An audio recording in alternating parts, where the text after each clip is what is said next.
Human laid down on the bed, staring up at the ceiling. He had drifted in and out of sleep and couldn't recall what time it might have been. After the second time he was woken up by the Brunt guard's constant panting, he kicked the prior out of his room and locked the door behind him, much to his protest. He kept rambling on about how justice never sleeps even when the enemy does, while Human shoved him out of the room. Whoever gave him his original orders had neglected to tell him that he was relieved. The steady, ragged breaths from outside worked like a ticking clock for Human to gauge the passage of time. Lizra had tried to come in a while earlier, but he didn't answer the door. He wasn't in the mood to talk to these people anymore. As much as he knew she was different from the rest of the people here, the meeting itself had left him wanting to be alone once again. But this was the first time in a long time he had been truly alone. Even back on the ship, he could still hear everyone talking as they were going about their duties. This was different, completely quiet other than the buzzing of lights and the incessant sounds coming from the guard. Is this what it's going to be like now?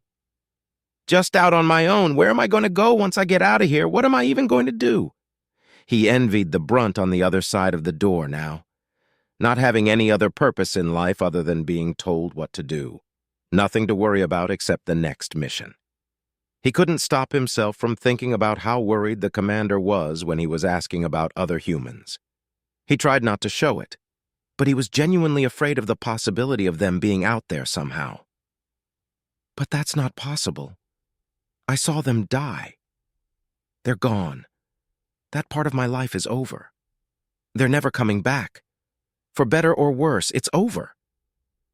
He kept trying to rationalize it and recall the events, but couldn't get the thoughts to leave. But if by some awful miracle, a few of them made it out alive. I'll go back and see. I have to confirm it with my own eyes. Once I know they're never coming back, I can move on for good. Delivery! A familiar voice yelled, banging on the door to the room. Human got up and opened the door. On the other side was Argall, a large baked dessert in one hand and a stack of papers in another.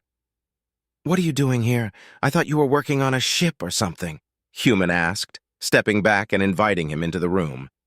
They let me go this morning, so I went to see the captain to hear if there was any news regarding your situation.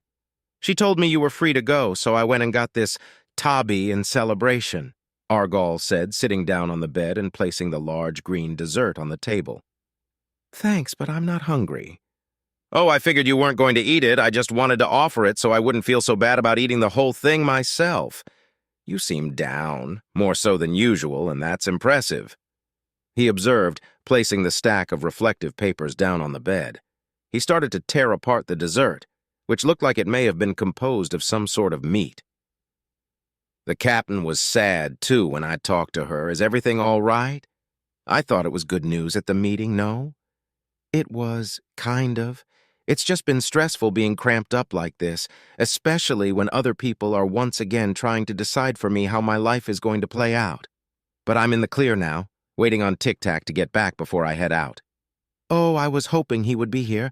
I wanted to give him these, Argall said between mouthfuls and motioned down at the laminated papers on the bed. What are those supposed to be? Human asked, sitting down against the wall opposite the CnRhin. Well, they're supposed to be adhesive decals that go on the side of ships, but I got a couple really small ones that might fit on his box. When we were out on quarry, he made a comment about how he appreciated the different clothing the people there wore and how it complements their personalities. I figured he might want something similar for himself, so I got him these. He stopped tearing at the food and sat in silence for a moment. So, y'all are really leaving? Just like that? There's always room for one more on the crew. I'm sure the captain would love to have you along. Nah, I think I'll pass on that. Don't get me wrong, I enjoyed my trip with you guys, but it's about time I did my own thing for a change. Whatever that might be, Human said, looking down at the ground between his legs. Well, I hope you end up finding what you're looking for. Galaxy is a big place. You'll never run out of things to do and people to see. Just remember, you always got a friend back here in case you stop by. I appreciate that. I wish I was a little more open to you on the journey. Tic-Tac seemed to enjoy being around you ever since Quarry. I'll reach out if I ever come back. Just let me know. Then we can finally have that fight I asked for that first day. He laughed as he stood up, I won't bother you anymore. I'm off to go see my brother. See you around? Yep, see ya. Not long after Argall left, Human heard another knock at the door, this one much quieter and lower to the floor. He let out an annoyed sigh and opened it again. What this time? Standing below the brunt, who had still refused to move or sleep, was a small, all-red Illyrian who looked up at him with a hint of fear in his eyes. Good afternoon, sir. I am Officer Candidate Kentry, and I have been instructed to show you to the ship that has been assigned to you, as well as give you this. He spoke very quietly and stumbled over his words. Human couldn't tell if this was his normal demeanor or he was just nervous. Kentry reached up, and in his paw was a small metal object shaped like a coin. Wait, let me just turn this thing on. There we go. That is the tracker T-hat you agreed to wear. Please just, place it against any piece of metal on your body. I'm sorry if this is rude, but is that your natural body? Technically, no, but it might as well be. Human placed the silver coin over the left of his chest, and once it was close, it flew out of his hand and magnetically adhered itself to his chest plate. He tried peeling it off with one of his hands, but it was so small he couldn't get a grip on it. No, please don't do that. It needs a few minutes to settle. Don't worry, the chemical reaction shouldn't damage anything. They're actually made to go on ships. Speaking of ships, I think there was another part to that deal that I made. Human asked, crouching down to him. Even when he lowered himself down, the small creature barely reached his knees. Oh yes, right, of course, if you'll follow me, Kentry said, turning around a few times, looking for an escape from between the two creatures. Throughout the entire conversation, the prior outside hadn't moved, but was swaying around and looked like he was on the verge of falling unconscious, bloodshot eyes still as steady as ever. Human extended his hand to Kentry. Want a ride? No, please don't touch me, I will be okay. He jumped back away from Human's outstretched arm and bumped into the guard.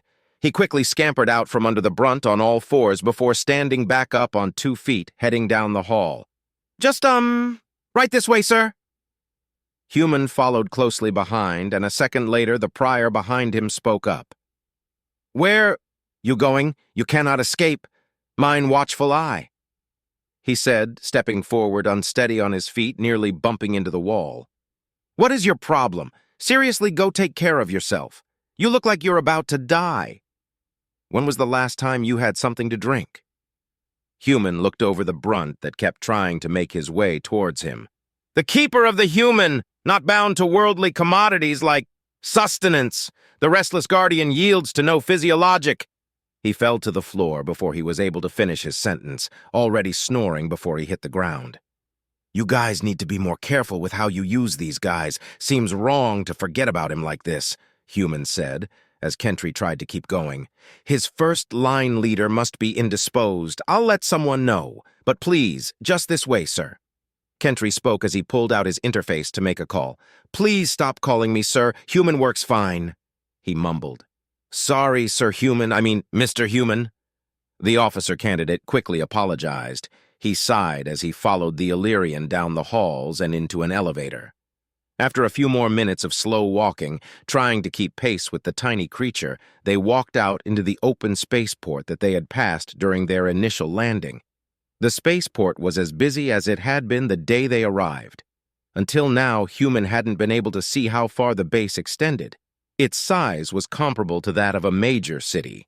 The stone and metal courtyard spanned a width of miles to facilitate hundreds of ships entering and exiting every hour.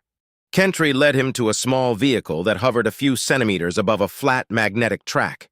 Kentry leaped up onto the open-topped transport, and Human joined him, standing in the cargo bed in the back. After the Illyrian punched in their destination, it took them there without requiring any further guidance. They sped along the circumference of the circular spaceport, giving Human a chance to see the numerous types of ships that were harbored here. Everything from large military vessels hundreds of meters long to slim, sleek fighters small enough for only a single Illyrian occupant. Thousands of workers and automated transports weaved in and around the vessels, making it look like a vast insect colony hard at work. A few minutes passed before they started to slow down next to a line of pristine fighter craft that had never seen wear or tear. Human let out a long whistle as he looked over them. I must have made an impression to get something like this. Is it one of these ones? Oh no, Don't be ridiculous. Those are the new gen fighters that we'll be seeing implementation for the first time next month. The one allotted for you is, somewhere around here, Kentry said, getting off in the opposite direction of the fighters. After looking around for a few minutes, he pointed to a ship that was hidden in the back behind an armored troop transport. Ah, yes, this is the one. This? What a piece of junk! Human exclaimed in disappointment when his eyes landed on the ship in question. After seeing the modern counterparts that surrounded it, this ship seemed like it belonged in a museum in comparison. It was a small crew craft that had seen better days and must have lived most of its life in neglect. Various scorch marks and sloppily patched bullet holes riddled the chassis of the ship. It was originally painted a deep green, but the decal had faded and chipped, giving it an accidental look of a gray and green digital camouflage. The small cockpit in the front could seat a pair of pilots, while its bulky midsection sported an antiquated blocky design. Two short wings jutted out from its sides, and they seemed to only exist to sport weapons and not actually assist in the craft's flight. Two overly sized and cumbersome engines in the back were currently oriented towards the ground, but looked as if they could turn in the air to achieve actual flight. "So what can this thing even do?" Human asked incredulously. "Well, it flies and it lands," Kentry said, seeming to run out of other words to describe its capabilities. "Can it even get off-world?" Human asked, walking around to the back of it trying to see if there was a way to lower the rear ramp. "Yes, it just might be expensive to do so very often. But I assure you it will get you wherever you wish to go. These were the staple of versatility in the Outer World's rebellions." Kentry explained, clearly much more excited about this ship than Human was. "I hope to be a pilot myself one day, but I'll never get an opportunity to fly something as historically important as this. Many are on display in museums across the OUF for their role in the wars. I know countless others would do anything to get their paws on a collectible antique such as this. So they gave me a dated war relic. Great. I mean, I guess I should be happy I got anything at all." He found the controls for the rear ramp pressing a large red button hidden behind a crumbling metal cover. Dust fell to the stone ground as the ship groaned in protest, struggling to lower the ramp. Once it was down, he strode aboard. There was only one large rectangular room in the back of the ship, the walls lined with minimalist cloth seats. The long room led to an open two-seat cockpit at the helm. Comfort was clearly the lowest priority in mind when this ship was designed. It was originally an armored infantry transport. The ramp opens mid-flight, and everyone would jump out of the back once they reached the lower atmosphere. But it's yours now. You can modify it however you see fit once you're gone. A shame. I would never change such a well-preserved piece of history. Kentry mentioned walking up into the ship with Human. "It is already outfitted with everything that was stated in your arrangement and has been inspected to be airworthy. You can leave whenever you like." "Appreciate it. I'll work with my partner when he gets back on how we can fix this thing up," Human said, checking out the cockpit. He looked down at the dusty pilot's seat, noticing the large blood stains that covered most of the fabric. "My apologies. We could not get everything cleaned out.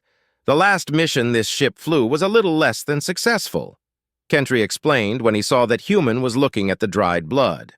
"But worry not. Everything else has been upgraded to meet current operating standards." "Noted. Now that I know where to find it, I'll head back to my room and wait for my friend." When he arrived back at his room, the first thing he noticed was that the guard, who had been passed out, was gone. He let out a sigh of relief as he opened the door and stepped back into the room. Tic-Tac was resting on the table by the bed and did not acknowledge him when he entered. "Oh, welcome back. How did it go?" Human asked. "It was time-consuming. They wished to be very thorough," the black box said. "So what all do you remember? Do you remember our trip here and where we are right now?" They let me compile a list of what was removed so as not to worry you. "All right, what did they take?" "All information I acquired from the moment we arrived in this system up until a few hours ago. All the data and events from the facility we were found at, and all that I collected from the human ships before we escaped. Other than personal interactions between our escape and now, I am back to how I was before the reset." "So they got everything we stole from the precursor?" No. During the meeting, I purposely deleted the files that I deemed most dangerous for them to acquire. They have no information on my creation, the gateway technology, or your magnetic assault suit. Since we are the last ones left, giving them this information would do nothing except only allow them to act against us in the future. They also had the extant implement an inhibitor software that would deny me access to specific systems, along with the notification chip. However, we have no need to meddle with their military systems, Tic Tac said. Fine by me, I'm just ready to get out of here. The ship's supposedly good to go. Where to next? Human asked. I think for the first time that is up for you to decide,